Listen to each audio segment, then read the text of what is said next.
নমস্কার, আমি মৌসুমী। গজাগুলো তুলে ফেললাম দেখলেন। আজকে করেছি হেসেলে মিষ্টি রেসিপি। মিষ্টি মানে গজা। গজা খেতে আমরা সবাই ভালোবাসি। নানা পাবনে গেলে মিষ্টি দোকানে, আমার বাড়িতেও মিষ্টি ছাড়া কথাই নেই। তাই খুব সহজেই আমরা করে নেবো। গজা করতে কোনো ব্যাপারই না, খুব সহজভাবে হয়ে যায়। চলুন করে নেবো গজা রেসিপি। কীভাবে করেছি ভিডিওটা পুরো দেখতে হবে, না দেখলে বুঝতে পারবেন না এত সুন্দর গজাটা কীভাবে হয়ে গেছে। চলুন বেশি কথা না বাড়িয়ে আমরা দেখে নিই আজকে গজা রেসিপি। ভিডিওটা একদম স্কিপ করবেন না, তবে বুঝতে পারবেন। আমরা নিয়ে নেব 250 গ্রাম মতো ময়দা, মানে 2 কাপ। দিয়ে দেবো একটু নুন,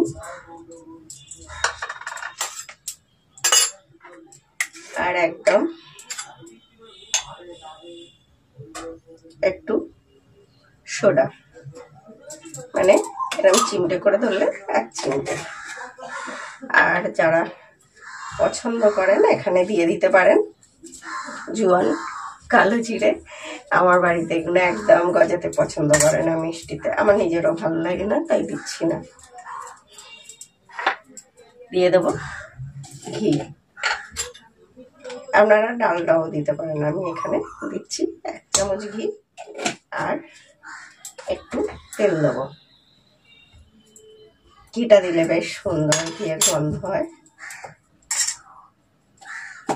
অল্প দিয়ে দেবো সাদা তেল, মানে 1 চামচ ঘি দিয়েছি, 1 চামচ মতো দেবো সাদা তেল। দিয়ে মিশিয়ে নেব ভালো করে। এটা ভালো করে মিশিয়ে নিতে হবে। সব উপকরণগুলো শুকনো ভালো করে মেশানো হয়ে গেছে। এবার দিয়ে বেশি ময়ান দিলে কিন্তু বড্ড হয়ে যাবে। আর আমার না এত অ্যালার্জি হচ্ছে, কি বলবো, মাথায়। ওই জন্য সিঁদুরটা না খুব বেশি পরতে পারছি না। এরকম কার কার হয় বলুন তো। আর নিয়ে নিয়েছি উষ্ণ জল, উষ্ণ গরম জল। উষ্ণ গরম জল দিয়ে মাখলে জিনিসটা ভালো হয়। আমাদের ডোটা অল্প অল্প জল দিয়ে মেখে বেশ একটা শক্ত মাখা হয়ে গেছে। খুব নরম করা যাবে না, একটু শক্ত শক্ত, যেরকম আমরা লুচি পরোটার করি। এবার আমরা একটা রেস্টে রেখে দেবো, এটা ঢাকা দিয়ে। 1.5 কাপ চিনি, যেখানে 1/2 কাপ আর এই 1 কাপ। এবার এতে দেবো, আমার এই সেই উষ্ণ জলটা কিছুটা বেঁচে গেছে, বেশি লাগেনি, সেটার 1 কাপ জল।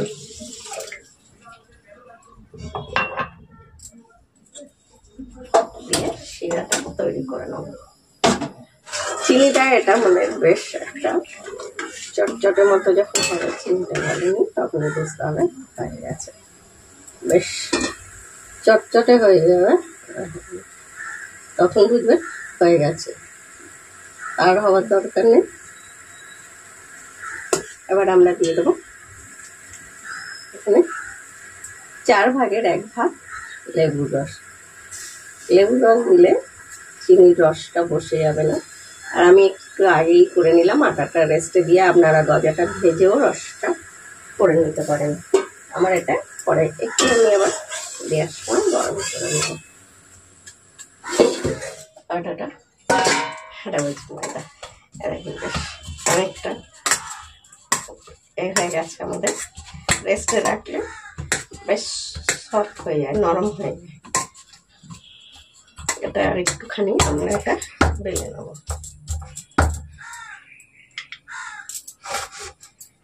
এটা মোটা মতো করতে হবে একটু। এবার একটা চৌকো আকার দিতে হবে। এরকম কিছুই নয়, এরকম ছুরি দিয়ে বা কিছু দিয়ে চেপে দিলেই চৌকো আকার হয়ে যাবে।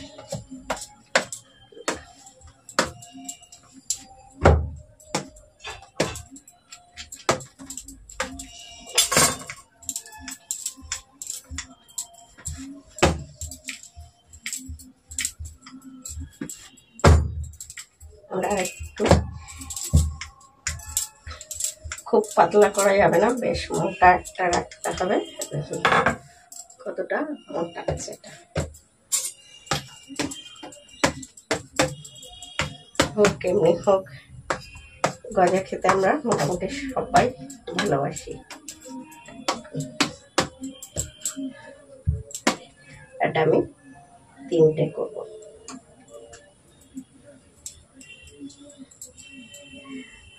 যাদের কাছে পিৎজা কাটার আছে তাদের খুব সুবিধে, ভালো হবে। আমার কাছে নেই, তাই ছুরি দিয়েও এরকম ভাবে কেটে নেবেন।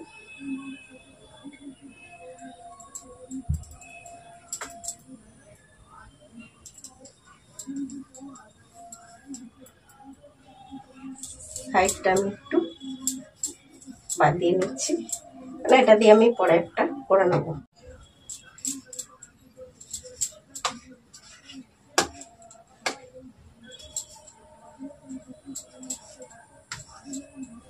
তোমরা যদি এরকম ভাবে একটুখানি হাত দিয়েও করা যায়, ছুরিটা দিয়েই করলেই হয়ে যাবে।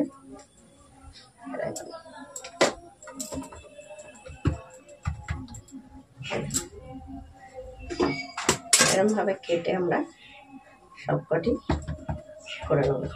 যার যেরকম সাইজ সেরকম করে নেবেন। জিনিসটা এরকম মোটা কতগুলো হয়েছে দেখুন, 250-তে।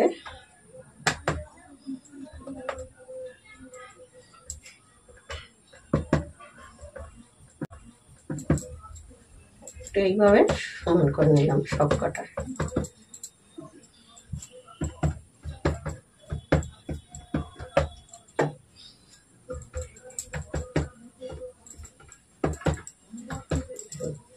কতগুলো হয়েছে ওকে।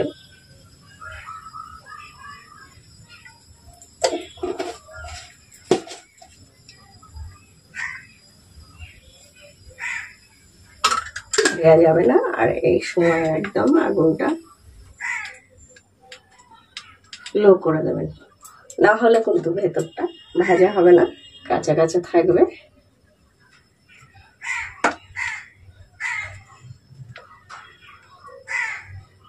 তাতে ভালো লাগবে না।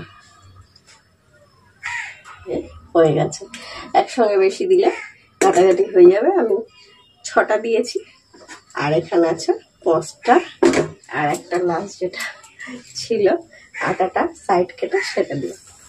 দেখুন আগুনটা কিন্তু আমার একদম কম করা আছে, এরা হালকা হালকা ভাবে রং হবে, তাতে ভেতরটাও বেশ ভাজা হবে আর খাস্তা হবে। না হলে কিন্তু উপরটা কালার হয়ে যাবে আর ভালো ভাজা হবে না। আর খুব আপনাদের মাখার দরকার নেই, দেখলেন গজা একদম সুন্দর করে যে ময়দাটা মাখতে হবে, গজাগুলো ভেসেও উঠেছে। এবার আমরা আঁচটাকে মিডিয়াম করে দেবো। আমরা প্রথমটা একদম লো আছে করেছি 5 মিনিট, 4 থেকে 5 মিনিট। এবার আগুনটাকে মিডিয়াম করে আমরা, কত সুন্দর, খুবই সহজ পদ্ধতি, আর বাড়িতে জিনিসটা করলে মনে হয় আমার খুবই ভালো হয়। এখন যা অবস্থা আমাদের বাইরে খাওয়াটা ভীষণই, আর সব কিছুতেই মনে হয় যেন বিপজ্জনক, জানেন, যার জন্য। আর আমাদের বাড়িতে মিষ্টি খেতে ভীষণ ভালোবাসে, আমাদের বাড়ি রোজ মিষ্টি লাগে, রোজ মিষ্টি লাগে, মিষ্টি বেলায় এই 12টা গজা আমার বাড়িতে একদিনেই উঠে যাবে দুবেলায়। হ্যাঁ, কিছু করার নেই, পরে অন্য কোনো সময় আরো বেশি করবো, কারণ আজকে চট করে বলি যে একটুখানি অল্প করেই করে নিই। দেখুন কত সুন্দর কালারটা হয়ে উঠছে, যেগুলো ভালো হয়ে ভাজা হয়ে গেছে তুলে নেবো। কালারটা দেখুন বেশ, এরকম যখন কালারটা আসবে তখনই তুলে নেবেন।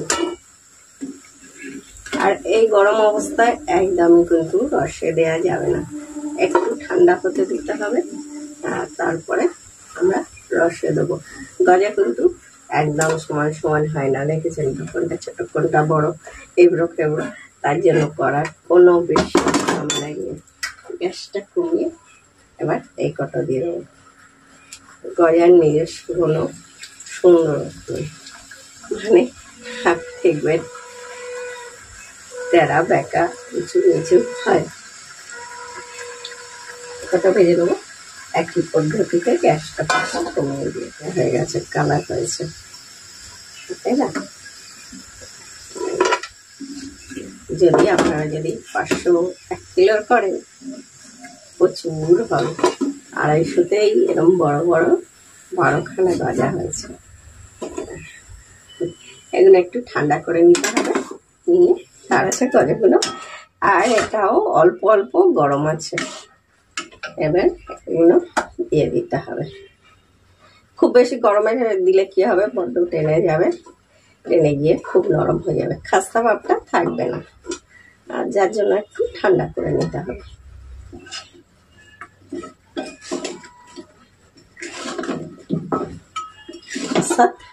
রেখে দিতে হবে। আর এটাই লাস্টের সাইড কাটাটা, সেইটা এরকম ভালো করে মিশিয়ে নেবেন রসের সঙ্গে। কিন্তু গ্যাস কিন্তু জ্বলবে না এই সময় নেবানো। দেখুন গ্যাস নেবানো আমি বারবার বলে দিচ্ছি। এটা একটু উষ্ণ গরমে, গরম গরম থাকবে রসটা, তখন দিয়ে উল্টে পাল্টে গজাগুলো দিয়ে 5-7 মিনিট রেখে দিয়ে আমরা তুলে নেব। ততক্ষণ একটা ঢাকা দিয়ে উল্টে পাল্টে ভালো করে মাখিয়ে নিয়েছি।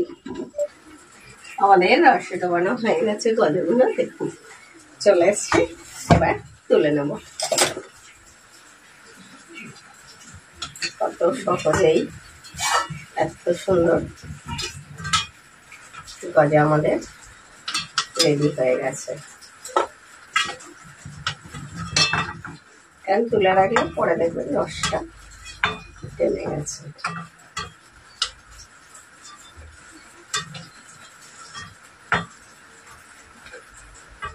আর টাটকা গজা খেতে তো ভীষণ ভালো লাগে, কি বলবো, এত ভালো লাগে। এরকম সহজে